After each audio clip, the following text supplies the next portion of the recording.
அனைவருக்கும் வணக்கம். ஸோ இந்த வீடியோஸில் இப்போ நம்ம போன வீடியோவில் பஞ்சாயத்து ராஜ் அண்ட் முனிசிபாலிட்டிஸ் பார்த்தோம். இப்போ இந்த நெக்ஸ்ட் 2 வீடியோஸில் எமர்ஜென்சி ப்ரொவிஷன்ஸ், நெருக்கடி நிலை ஆர் அவசர நிலை. நெருக்கடி நிலை இஸ் த மோஸ்ட் அப்ராப்ரியேட் வேர்டுன்னு நினைக்கிறேன் நான். ஸோ நேஷனல் எமர்ஜென்சி, தேசிய லெவலில் நெருக்கடி நிலை, அதாவது இந்திரா காந்தி பிரதமராக இருந்தபொழுது என்ன இன்னும் ஒரு கான்ட்ரவர்ஷியல் எமர்ஜென்சி டிக்ளேர் பண்ணாங்க 1975ல். அதுக்கப்புறம் அந்த மாதிரி ஒரு நிலைமை வரக்கூடாதுன்னு நம்புவோம்.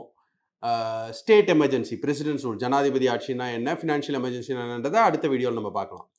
ஸோ இந்த எமர்ஜென்சி ப்ரொவிஷன்ஸ் ரிலேட்டடாக இந்த 2 வீடியோக்கள், அதற்கப்புறம் கொஞ்சம் யூனியன் டெரிட்டரிஸ் பற்றி ஒரு video and miscellaneous topics. That is how we will complete the constitution.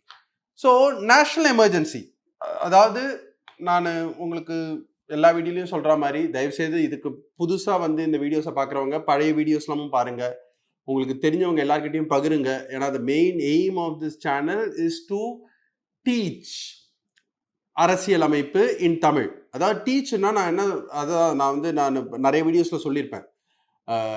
அதாவது என்னோட புத்தகமே வந்து பாலிட்டி சிம்பிளிஃபைட் புத்தகம் வந்து சிம்பிளிஃபைடாக எழுதியிருக்கு, the entire constitution in just 450 pages, 450 பக்கத்தில் எல்லா தேவையான விஷயமும் சிம்பிளாக இருக்கு. அதோடவே QR கோடை ஸ்கேன் பண்ணீங்கன்னா ஆங்கிலத்தில் வீடியோ இருக்கு.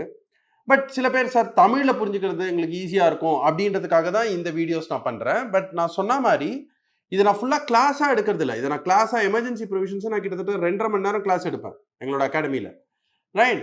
பட் 2.5 மணி நேரம் எடுத்தேன்னா யார் பார்ப்பீங்கன்னு எனக்கு தெரியல. அதனால இம்பார்ட்டண்ட்டான விஷயம், ஏன்னா நீ என்னோட புத்தகத்தை வாங்கி படிச்சீங்கன்னா ரொம்ப சுலபமாக இருக்கும் உங்களுக்கு. அது கூடவே இதை வச்சு நீங்கள் பார்த்துக்கலாம். நீங்கள் வேற புத்தகத்தை வச்சு படிச்சுட்டு இருந்தீங்கன்னாலும் உங்களுக்கு புரியுதற்கு இந்த 10 to 12 minute video on each topic. அதனால தான் நான் சின்ன சின்ன வீடியோஸாக 12, 15, 20 minutes வீடியோஸாக போடுறதுக்கு காரணம் அதுதான். இம்பார்ட்டண்ட்டான அம்சங்களை அதில் நான் வந்து கேப்சர் பண்ணிடுறேன். அது கூடவே நீங்கள் என்னோட புத்தகம் இல்லைன்னா உங்களுக்கு வேற ஏதாவது புத்தகம் வந்ததுனாலும் அந்த புத்தகத்தின் வாயிலாக நீங்கள் அதை வந்து படிச்சுக்கலாம், ரைட்டுங்களா? So that is the idea. So emergency, proclamation of national emergency, தேசிய லெவலில் நெருக்கடி நிலை இம்போஸ் பண்ணணும் அப்படின்னா 3 விஷயங்க. இதை நான் 3 காமிக்கிறேன், அதுக்கப்புறம் ஒன்றா திருப்பி சொல்கிறேன். கிரவுண்ட்ஸ்னா எந்த காரணங்களுக்காக செய்யலாம், அப்ரூவல், யார் அதை அப்ரூவ் பண்ணணும், எவ்வளவு மெஜாரிட்டியில் அப்ரூவ் பண்ணணும், எந்த டைம்குள்ளே அப்ரூவ் பண்ணணும் பாராளுமன்றம், அண்ட் அதோட எஃபெக்ட் என்ன. ஒரு நெருக்கடி நிலை அறிவிச்சிட்டாங்கன்னா அதன் காரணமாக விளைவுகள் என்ன, இது 3 தான் வந்து நீங்கள் தெரிஞ்சுக்கணும். ஸோ ஃபர்ஸ்ட் கிரவுண்ட்ஸ், எதன் காரணமாக நெருக்கடி நிலையை அறிவிக்கலாம். Security of India or any part is threatened by war, external aggression or armed rebellion. அதாவது 1975ல் இந்திரா காந்தி வந்து பிரதம மந்திரியாக இருக்கும் பொழுது ஃபக்ருதீன் அலி அஹ்மத் அவர் தான் வந்து அப்போ வந்து ஜனாதிபதியாக இருந்தாருன்னு நினைக்கிறேன். அப்போல்லாம் வந்து இன்டர்னல் டிஸ்டர்பன்ஸ்னு ஒரு வார்த்தை இருந்தது. இந்த 2 வார்த்தையுமே அரசியல் அமைப்பில் வந்து டிஃபைன் பண்ணப்படல. Internal disturbance, armed rebellion. ஆனால் உங்களுக்கு பேரு கேட்கும்போதே தெரியல, இன்டர்னல் டிஸ்டர்பன்ஸ்னா ஒரு பொதுக்கூட்டம் வந்து அரசாங்கத்துக்கு எதிர்க்க நடத்தினாலே அது இன்டர்னல் டிஸ்டர்பன்ஸ்னு சொல்லிடலாம். அப்படிதான் நடந்தது. அப்போ நிறைய கூட்டங்கள் வந்து அரசாங்கம் சரியா செய்யலை, அரசாங்கம் வந்து கொஞ்சம் சர்வாதிகாரத்தனமாக நடக்குது அப்படின்ட்டுலாம் ஜெயபிரகாஷ் நாராயண், எதிர்கட்சிகள் அவங்கெல்லாம் பண்ண ஆர்ப்பாட்டங்கள்லாம் வந்து இன்டர்னல் டிஸ்டர்பன்ஸை கிரியேட் பண்ணுது அப்படின்ற காரணத்துக்காக நெருக்கடி நிலையை அறிவிச்சிட்டாங்க. ஸோ அதோட ஆர்ம்ட் ரெபெலியன்னா என்ன, ஒரு ரெபெலியன், அதாவது ஒரு ஒரு ஒரு புரட்சிகரமான ஆர்ம்டு, அதாவது நீங்க ஆயுதங்கள் ஏந்திய புரட்சி நடந்தால் இப்போ அனௌன்ஸ் பண்ணலாம். ஸோ அதாவது ரெண்டுமே டிஃபைன் ஆகலைன்னாலும் ரெண்டுத்துக்கும் இருக்கிற வித்தியாசம் அந்த வார்த்தைகளை பார்த்தாலே புரியுது இல்லைங்களா? இன்டர்னல் டிஸ்டர்பன்ஸ்ன்றது வந்து கொஞ்சம் ரொம்ப சாஃப்டான ஒரு விஷயம், வேறஸ் ஆர்ம்டு ரெபெலியன்றது வந்து ரொம்ப ஒரு ஒரு நிஜமாவே நெருக்கடி நிலை உண்டு பண்ணக்கூடிய ஒரு ஒரு ஸ்ட்ராங் ரீசன், ரைட்டுங்களா? ஸோ இதை வந்து நீங்கள் மைண்டில் வச்சுக்கணும். 1978க்கு முன்னால் இருந்த வார்த்தை இன்டர்னல் டிஸ்டர்பன்ஸ். 44th அமெண்ட்மெண்ட்டில் 1978க்கு அப்புறம் ஜனதா பார்ட்டி ஆட்சிக்கு வந்தப்போ இன்டர்னல் டிஸ்டர்பன்ஸை ஆர்ம்ட் ரெபெலியனாக மாற்றிட்டாங்க, ரைட்டுங்களா? அண்ட் இதை வந்து எழுத்தாள கேபினெட் ரெக்கமெண்ட் பண்ணோம், ஏன்னா அப்போ ஃபோன் கால்லேயே முடிச்சுட்டாங்க, ரைட்டுங்களா? நைட்டு வந்து பிரைம் மினிஸ்டர் ஆஃபீஸ்லேருந்து பிரசிடென்ட்டுக்கு ஃபோன் பண்ணி அனௌன்ஸ் பண்ணுங்க நெருக்கடி நிலைன்னு சொல்லிட்டு அதுக்கு அடுத்த நாள் காலையில் தான் வந்து கேபினெட்டே வந்து அதை வந்து ஒப்புதல் அளித்தாங்க. அந்த மாதிரி நிலைமை வரக்கூடாதுன்றதுக்காக தான் இப்போ ஸோ இந்த மாற்றங்கள்லாம் 44th அமெண்ட்மெண்ட் 1978ல நெருக்கடி நிலையை தூக்கிட உடனே இந்திரா காந்தியே தோத்து போயிட்டாங்க. அப்போ ராய்பரேலியில ஜனதா பார்ட்டி ஆட்சி அமைச்சது. அப்போ 1978ல இந்த மாற்றங்கள்லாம் செய்யப்பட்டது. அப்போ நடந்த எக்ஸ்பீரியன்ஸை பேஸ் பண்ணி அந்த மோசமான எக்ஸ்பீரியன்ஸ் திரும்பி வரக்கூடாது அப்படின்றதுக்காக ஸ்ட்ரிக்ட் ஆக்கினாங்க. ஆனால் இன்னைக்கு தேதியில் 1978 44th அமெண்ட்மெண்ட்ல என்ன சொல்லியிருக்கோ அதுதான் வந்து நேஷனல் எமர்ஜென்சிக்கு உண்டான விஷயங்கள். நான் என்னோட புத்தகத்தில் பிஃபோர் 1978 என்ன இருந்தது, ஆஃப்டர் 1978 எப்படி மாறிச்சு அப்படின்ற டேபிளை கொடுத்துருப்பேன். அதை நீங்கள் பார்த்தீங்கன்னா உங்களுக்கு ஈஸியாக புரிஞ்சிடும். பட் இப்போ நம்ம புரிஞ்சுக்க வேண்டியது இன்னைக்கு தேதியில் என்ன, war, external aggression or armed rebellion, பிரசிடென்ட்டுக்கு ரிட்டர்ன் கம்யூனிகேஷன் கேபினெட் கிட்டேருந்து வரணும். ரைட்டுங்களா? அப்படி வந்தாதான் வந்து அவர் நெருக்கடி நிலையை அறிவிக்க முடியும். ரைட். அப்ரூவல் ஒரு மாதத்திற்குள்ள இரு அவைகளும் அப்ரூவ் பண்ணும். மக்களவை, மாநிலங்களவை. முதல்ல 2 மாதமா இருந்தது, அது 1 மாதமா குறைச்சாங்க. முதல்ல சிம்பிள் மெஜாரிட்டி இருந்தா போறோம். ஆனா இப்போ ஸ்பெஷல் மெஜாரிட்டி வேணும். 3/2 பங்கு. Majority of the total membership not less than 2/3 of members present and voting. Special மெஜாரிட்டினா என்னன்றது நம்ம ஏற்கனவே நிறைய இடத்துல பார்த்துருக்கோம். ஸோ ஸ்பெஷல் மெஜாரிட்டியில லோக்சபாவும் அப்ரூவ் பண்ணோம், ராஜ்யசபாவும் அப்ரூவ் பண்ணோம். அண்ட் 6 மாதத்திற்கு ஒரு முறை அப்ரூவ் பண்ணிட்டே இருக்கணும். முதல்ல எப்படி இருந்ததுன்னா 1975ல ஒரு வாட்டி அப்ரூவ் பண்ணிட்டீங்கன்னா அதை திரும்ப பெற வரைக்கும் நெருக்கடி நிலை தொடரும். ஆனா இப்ப அப்படி கிடையாது. 1 மாதத்திற்குள்ள இரு அவைகளும் ஸ்பெஷல் மெஜாரிட்டி மூலமா அப்ரூவ் பண்ணணும். அண்ட் எவ்ரி 6 months இரு அவைகளும் ஸ்பெஷல் மெஜாரிட்டி மூலமா அப்ரூவ் பண்ணணும். அப்பதான் அது தொடரும். இந்த காலகட்டத்தில் எப்பயாவது லோக்சபா மாத்திரம் சிம்பிள் மெஜாரிட்டி மூலமா அதை ரிவோக் பண்ணணும்ன்ற ரெசல்யூஷன் பாஸ் பண்ணா ஜனாதிபதி கண்டிப்பாக நெருக்கடி நிலையை தூக்கணும்.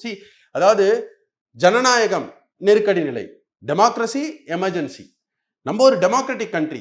எமர்ஜென்சின்றது வந்து நெருக்கடி நிலை, அது அவ்வளவு சரியான நிலை கிடையாது ஃபார் டெமோக்ரஸி. ரைட்டுங்களா? நம்ம எதுவாக இருந்தாலும் டெமோக்ராட்டிக் வழியில தான் நம்ம எதிர்கொள்ளணும்.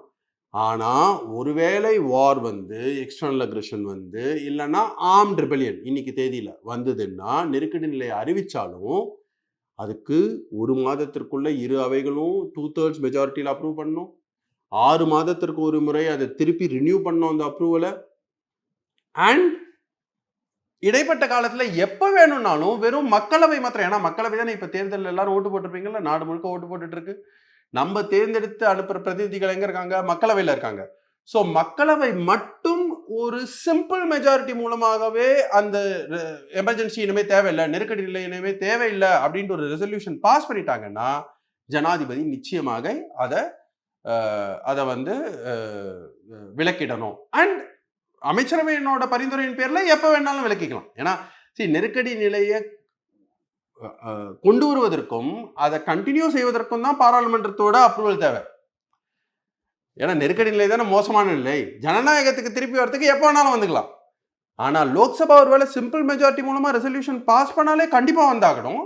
அண்ட் அது தவிர அமைச்சரவையின் பரிந்துரையின் பேர்ல நெருக்கடி நிலை ஒரு அறிவிச்சு ஒரு 3 மாசம் கழிச்சு அமைச்சரவைக்கு தோணுது இல்லை இது வேணாங்க அப்படின்ட்டு, அப்ப எப்ப வேணாலும் அதை விலக்கிடலாம். ரைட்டுங்களா? ஸோ இதுதான் வந்து அப்ரூவல். அண்ட் இதோட எஃபெக்ட் என்ன? It's a unitary feature. அதாவது மத்திய அரசாங்கத்திற்கும் மத்திய பாராளுமன்றத்திற்கும் எல்லா அதிகாரமும் போயிடும். அதாவது எந்த நேரங்களில் இது நம்ம சென்டர் ஸ்டேட் ரிலேஷன்ஸ் வீடியோலையும் பார்த்துருப்போம். எப்பெல்லாம் பாராளுமன்றம் மாநில பட்டியலில் இருக்கிற சப்ஜெக்ட்ஸுக்கு லெஜிஸ்லேட் பண்ணலாம் அப்படின்னா எமர்ஜென்சி இருக்கும்போது பண்ணலாம். அதே மாதிரி மத்திய அரசாங்கம் மாநில அரசாங்கத்திற்கு எந்த விஷயத்துக்கு வேணாலும் பரிந்துரைகளையோ இன்ஸ்ட்ரக்ஷனையோ கொடுக்கலாம்.